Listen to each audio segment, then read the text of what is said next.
With football season upon us now, there's a lot happening in the news, so be sure to subscribe to my other channel, JG9 News, where I give you up-to-the-minute updates on everything happening in the NFL in a completely relaxed, unscripted format, and I give my thoughts on everything taking place around the National Football League today. And now, on with our feature presentation. September 9th, 2024.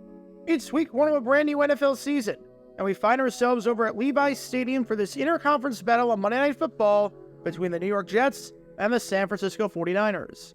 For the 49ers, who are coming off of making it to their 8th Super Bowl in franchise history, and who are coming off of yet another season where they made it to the NFC Championship, this is a huge game, because as favorites to win the division, they have a chance to get off to a really strong start. Their schedule, on paper, is not bad to start the year off, as their first 6 games are against teams that did not win a playoff game in 2023, with only one of those games, a battle against the Rams, being against a playoff team. If you can win this game, you can really set the tone for the new year and pick up right where you left off. Yes, it's going to be tough without Christian McCaffrey on offense, nursing a calf injury, but under the lights on national television, in the final game of the week, it can be done. And speaking of things that can be done, something that you can do right now is hit that like button down below, subscribe, and turn on the notification bell so you don't miss a single video that we post on the channel. We post every single day about the weird and wacky history of the NFL, so if you like that sort of stuff, then this is the place for you. Thanks in advance for your support as we try and hit 70,000 subscribers.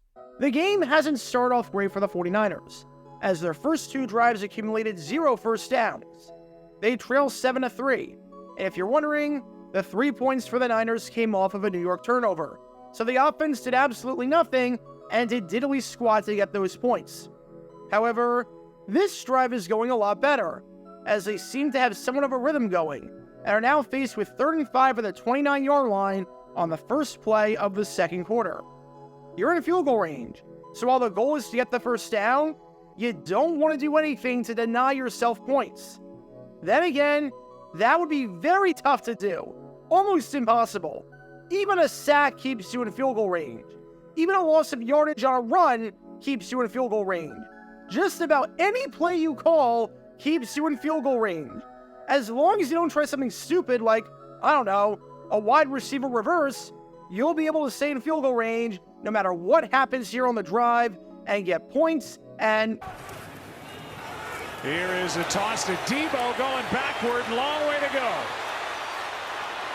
Breaking tackle. I know it only lost 3 yards and it didn't matter, but holy crap.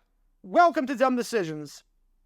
Before I break down what happened here, this whole series is about taking an in-depth look at decisions made during games that were clearly awful from the start. This isn't something to look bad in hindsight. Rather, this is something to look awful almost immediately. These are moves where your gut instinct tells you right away that there is no way this can possibly work. And sure enough, your gut instinct was smarter than that of an NFL head coach. And for this one, we're taking a look at the mind of a San Francisco 49ers head coach, Kyle Shanahan. It's no secret that Shanahan, notwithstanding the 4th quarter of Super Bowls, has been a very good head coach for the 49ers. There's a reason that he's been there now for 8 seasons and has won a ton of games, and has the Niners constantly finishing in a playoff spot and making it to the NFC Championship as part of an annual tradition. And for the most part, Shanahan coached a very good game against the Jets. He really did. I thought the way he called the game by dominating the time of possession was masterful. I thought his final drive of the first half and how he managed the clock there to ensure the fact that the Niners could double up coming out of the halftime break was great. Really, Shanahan did a great job in this game considering the hand he was dealt going in, and he coached significantly better than whatever the heck the Jets were doing, where the play calling with Nathaniel Hackett at offensive coordinator was so predictable, Sauce Gardner got benched for some reason, and the timeout management by the Jets to not try and get the ball back before the break was very, very shoddy. But this play by Shanahan made no sense at all. It really didn't. And the 49ers are extremely lucky and extremely fortunate that this play didn't end up mattering at the end of the day, because it truly made no sense whatsoever. So with that being said, let's take a look at why calling a reverse on 3rd and 5 of the opponent's 29-yard line is a really bad idea. And I want to make it extremely clear. I am not anti-reverse in the slightest bit. It is, by design, an inherently risky play, but it's one that can go for a huge gain if it works out. Yes, there is the risk that you get blown up in the backfield and lose a crap ton of yards, but there is also the reward of the entire defense committing one way and you having a ton of space to turn the corner and get a convoy and get a huge chunk of yardage and find the end zone.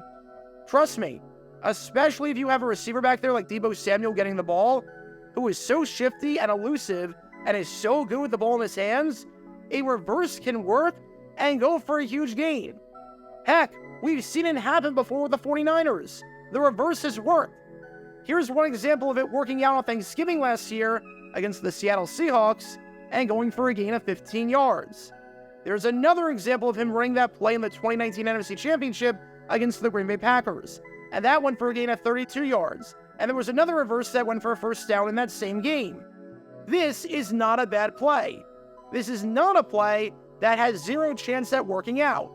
This is not something like the Cowboys playing Zeke at center, where you're wondering what the heck the concept is and how this could possibly work. You can learn more about that by clicking the card in the upper right corner. This is not something like trying a fake field goal where a kicker needs to run 40 yards for it to work, which Kyle Shanahan's dad, Mike Shanahan, tried in a game against the Seattle Seahawks back in 2006. You can learn more about that by clicking the card in the upper right corner. This is a play that can work and has worked, so let's get that out of the way. The problem is that you picked, quite literally, the one down and distance where you could not call that play.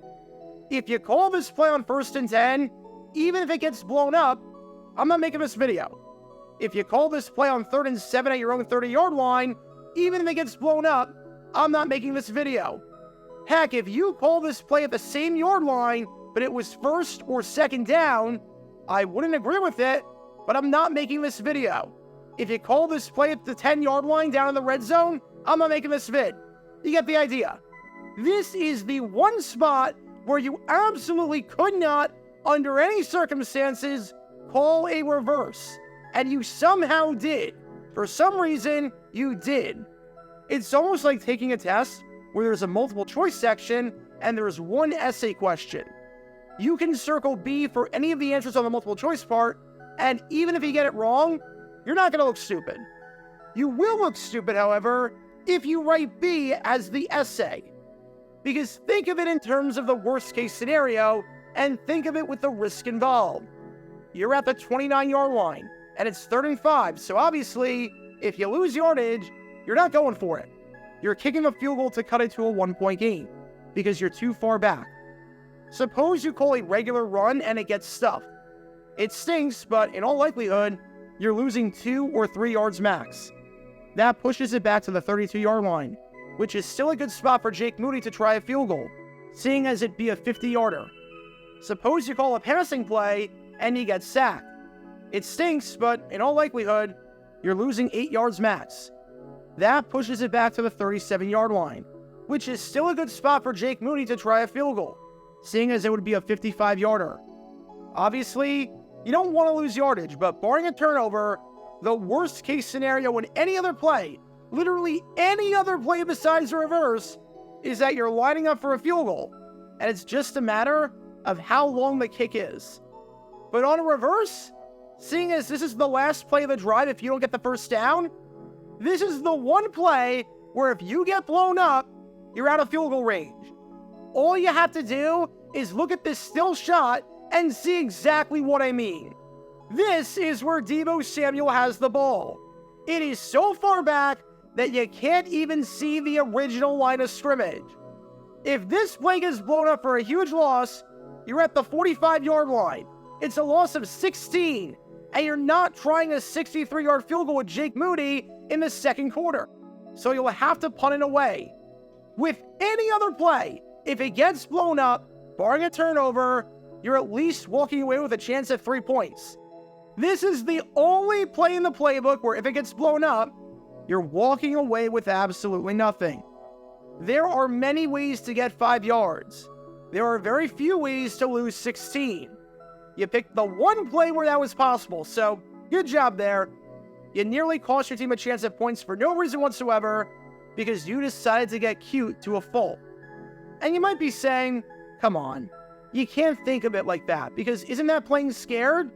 In that case, why even call a play? Why even take any chances?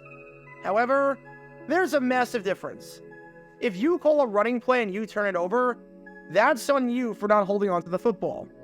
If you call a passing play and you take a huge sack, that's on you for not blocking well and for not getting the ball out of your hands. If you call a passing play and you throw an interception, that's on you for making that throw and not reading the defense. In other words, you're in control of the situation. You have the upper hand. You're in complete control of what happens. But on a reverse, you can do just about everything right. But because of the design of the play and the way it's set up and the way people are blocking, so long as the defense reads it right, you're going to lose a ton of yardage. So long as the defense snuffs it out, you're completely screwed. In any other scenario where you're not at least attempting a field goal, you have to royally screw up. In this scenario, however, because of the design of the play, the defense just has to guess right. Why let them have that opportunity? Why put it in their hands for no reason? It's like a playoff team who controls their own destiny versus one who doesn't. If you control your own destiny, at least you know that if you don't make the playoffs, it was entirely your doing. But if you don't control your own destiny, you could do everything right and still not get in. Same thing with reverse. Because of how vulnerable the receiver is when he touches the ball, if the defense reads it right, that's game over. And there's nothing you can do about it. And the 49ers have to thank their lucky stars that this didn't end up biting them in the butt completely. The fact that this only went for a loss of 3 yards, especially considering where Debo got the ball and how many defenders were around him, is a minor miracle. And the fact that the Niners did not get out of field goal range as a result of this is incredible. The only, and I mean it, the only reason that this play went for a loss of 3 and not for a loss of a gazillion is because the Jets couldn't tackle and because Deebo Samuel is really freaking good. At the end of the day, this play didn't end up mattering, since even though the Niners didn't get the first down, they got 3 points on the drive. But this could have been a huge momentum swing if any Jet tackles correctly or if Deebo can't maintain his balance. And again, just because it didn't end up mattering in the long run doesn't make it exempt from being a dumb decision. If I try to jump off my bed and do a backflip when I'm not a gymnast and I don't land it, but somehow don't break any bone in my body, it doesn't change the fact that what I did was really freaking stupid. And that absolutely applies here. And after the game between these teams behind me right here, no reporter asked Kyle Shanahan about his decision to run that play and call a reverse on 3rd and 5 in that spot, which I'm not blaming any reporters for because I would have done the same exact thing. There were way more pressing issues at hand, like Christian McCaffrey's calf injury, Brandon Ayuk looking a bit rusty after coming back from the contract holdout, and Jordan Mason's incredible game, and the fact that the Niners got the win. And again, this play did not matter at the end of the day, so I can't blame the reporters here for not asking. Having said that, it will be one of life's greatest mysteries that we will never know the answer to as to why Kyle Shanahan called that play. Doesn't change the fact that it was really freaking stupid, though. So what do we learn from all of this? If you have a guaranteed chance at points barring a turnover, and all you have to do is not call one particular play, then don't call that one particular play. If there's a play in your playbook that can lose 16 yards if it backfires, I'm not saying that you should never call that play. Again, I'm not saying that. But you shouldn't call it in a spot where those 16 yards can make a difference between getting points and not getting points, and where you'll have no more opportunities to get back that yardage on the drive. If the worst case scenario barring a turnover in one option is that you're lining up for a field goal to get points on the drive and get some momentum, then call that play over the one where the worst case scenario is that you're putting the ball away, especially if both scenarios can result in the best case scenario being a touchdown or a first down. And know where you are on the field before calling plays like that. Knowing your field position is huge, and if you can't realize that, then maybe it's time to reevaluate things. Because when all these elements are in play, you can't exactly be surprised when this play backfires. Talk about a dumb decision. Get your official Jaguar Gear 9 merchandise by going to cgiulianihpu.com, and be sure to like and subscribe, as it really helps the channel out a lot. Join me every Wednesday night where we'll play NFL trivia for cash prizes at 9 p.m. Eastern over on Twitch. To learn more about the history of college football, subscribe to Jaguar Gator 8. To learn more about the history of Major League Baseball, subscribe to Jaguar Gator 7. Also, special thanks to all of our Patreon supporters for helping out the channel. Your support is greatly appreciated. See how you can become a patron and request future video topics in the description below.